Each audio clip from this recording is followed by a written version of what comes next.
Well, hello, my darlings and lovers of the macabre. Welcome back to Musey's Modern Dreadfuls and Tales of Terror. Today, I am going to focus on a female author. She has penned what I would consider creepypasta classics, definitely. She is the author of Why They're Called Sixes and has quite the catalog of creepy gems. Today, I'm bringing you another one.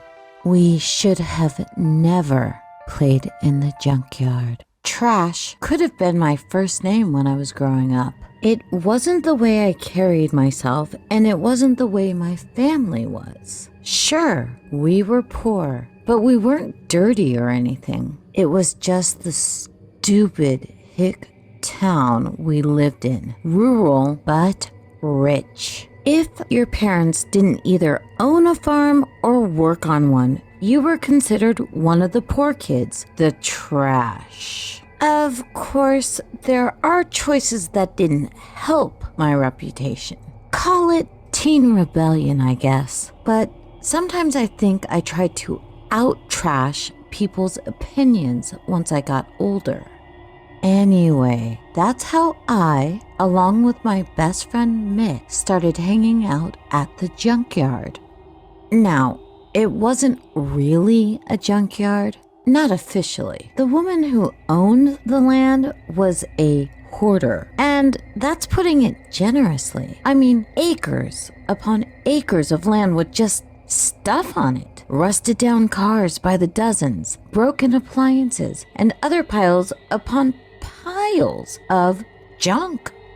Delia, a wispy-haired woman with a thick southern accent, owned the land. Growing up, we heard all kinds of stories about her. Mostly, we heard rumors that she was some kind of witch, though the adults just said she was crazy. I'd overheard my mother talking about her many times after crossing paths at the market or whatever. Such a nice lady. It's sad she's so nuts. All that money and all that land, but she's too focused on crap. And she really was. Hell, most people in town stopped throwing out certain stuff because they knew she would come pick it up before the trash men could come. Instead, they opted to drop things off. That's actually how our fascination got sparked. Let me point out that Mick's parents were never around. His dad was a trucker, his mom worked double shifts. With me being an only child and my mom almost always being home to care for me, Mick was essentially my brother and was always with me. From kindergarten on up, he was always at my side. That's why he was with me that day. When my dad was dropping off our old fridge, the coils that kept our freezer cold had finally crapped out for the last time. Delia came out from a trail of trashy treasures poking out of overgrown grass. She gave my father a smile that was magnetic, and just like that, I was completely enamored with her life, as was Mick. I mean, from everything I'd learned so far, I'd assumed she'd be wild and unhappy, or at least embarrassed by her situation. But this woman radiated positivity. I mean, I'd seen her before in town and she looked happy, but she truly had this energy that was hard to hate. Later that same week, Mick and I hopped some fences till we got to Delia's property. You didn't need a map to know. You could see the pileup from a mile away. Exploring her land was something we both talked about from the minute Dad took us back home. We were both 14 and a little too old to be playing pretend, but we couldn't stop from coming up with ideas for how we could make the junkyard our battleground. We went a few times without being caught. We snuck around and there was a definitive thrill we both derived from the fear. However, when Delia found the two of us using garbage piles as barricades in an imaginary war, she was still bright and positive. We both quickly stopped our play and did as kids often do, lined up to be reprimanded. Instead, she put a hand on Mick's shoulder. "Ain't much to do around here, huh?" We both shook our heads.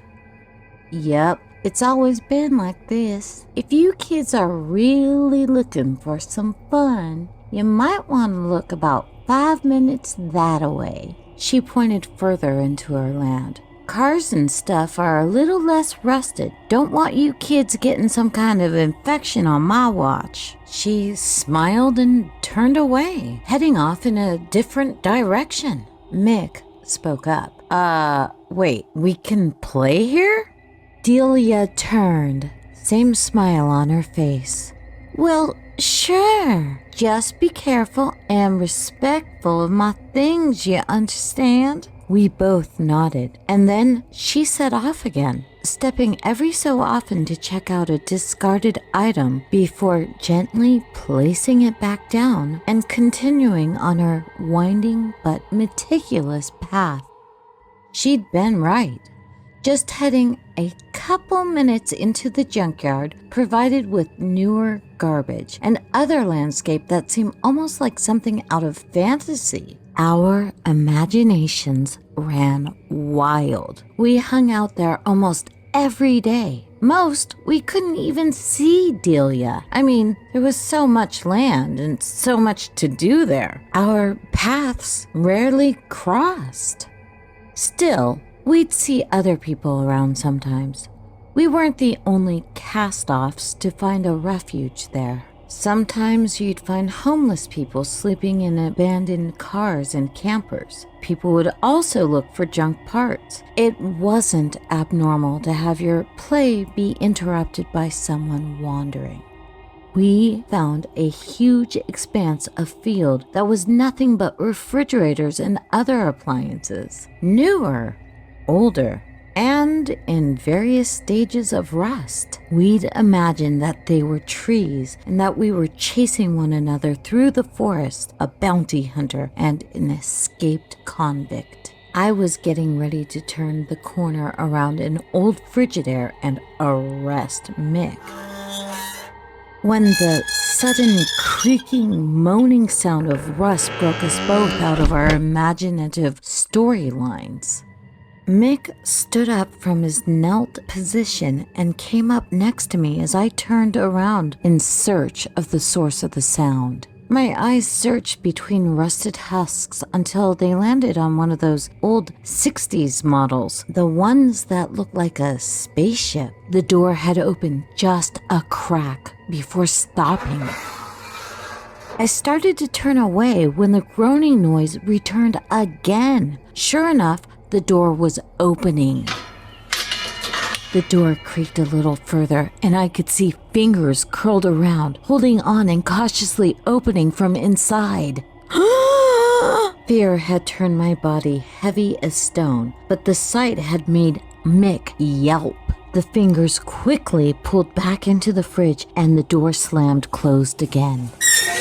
We stayed like statues in place for a while, staring and waiting for the door to open again, but it didn't. Arming ourselves with nearby scrap metal, the both of us crept over to the fridge and pulled on that door. It didn't want to give way till the two of us pulled with both hands.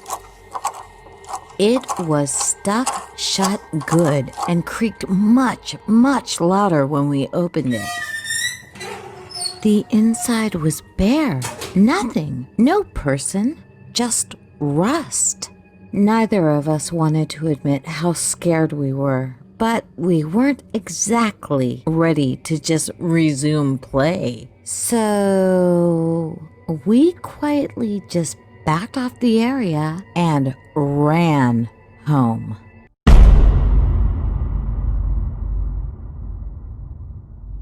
And that was part 1 of We Should Have Never Played in the Junkyard.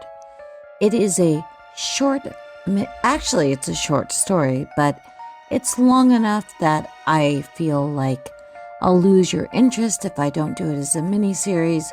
Your brain needs a break, and to figure out what you think is going on here. Is she a witch? Is there ghosts? What is it? Creatures? I don't know.